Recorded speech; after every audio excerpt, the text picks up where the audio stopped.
jeunesse camerounaise, nous avons passé pratiquement 42 ans de misère pour ceux qui sont nés dans les années 82.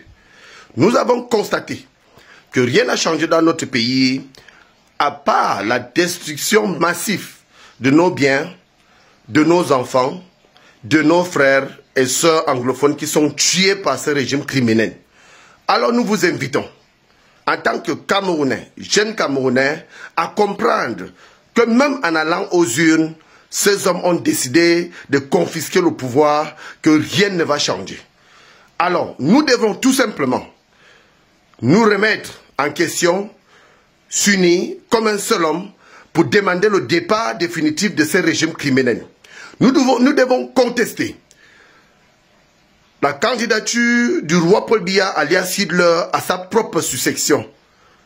Parce que nous savons que lui, après autant d'années de gâchis, de destruction, et qu'il n'a fait que faire reculer notre pays, nous ne pouvons plus accepter, écouter ces discours mensongers et ces hommes sans cœur qui sont autour de lui, qui pensent qu'à leur propre intérêt égoïste. Alors nous devons nous mettre debout comme un seul homme pour demander le départ définitif de ces hommes fatigués qui sont à la fois criminels, qui sont à la tête de nos institutions.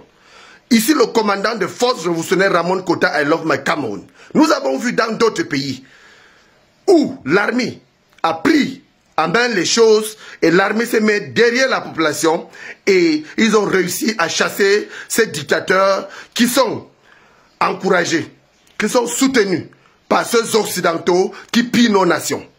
Alors, chers frères et sœurs camerounaises et camerounais, nos forces de sécurité nationale doivent prendre les responsabilités parce qu'ils doivent prendre une bonne décision pour se remettre en question et se remettre avec le peuple ensemble pour que nous puissions finir avec cette dictature éminente. Donc, moi j'invite, jeunes Camerounais, jeunesse camerounaise, nous voulons un Cameroun nouveau.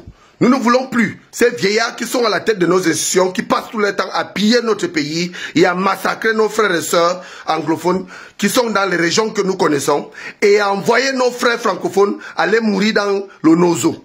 Parce que cette sale guerre ne bénéficie qu'à l'Occident et ceux-là qui sont au pouvoir pour travailler pour l'oncle Sam. Donc j'invite nos forces de sécurité nationale à prendre les responsabilités pour que nous puissions ensemble libérer notre pays en tant que Camerounais. Parce que nous n'avons plus besoin de ces papas fatigués, ces hommes ni vers ces hommes à la fois criminels qui sont si vieillissants qui ne peuvent plus rien produire pour l'avenir de nos enfants. Nous allons prendre nos responsabilités parce que je rappelle ici que le Cameroun ne peut plus changer par la voie des urnes parce que ces papas fatigués ont confisqué le pouvoir et dans leur tête, ils pensent que le Cameroun leur appartient et qu'aucun Camerounais ne peut plus s'indigner. Alors que notre constitution nous autorise. Alors nos forces de sécurité et de défense doivent prendre les responsabilités pour protéger notre pays et notre constitution à la fois pour que nous puissions nous libérer de ces dictateurs et de ces grands bandits de grands chemins qui sont à la tête de notre nation. Nous vous remercions.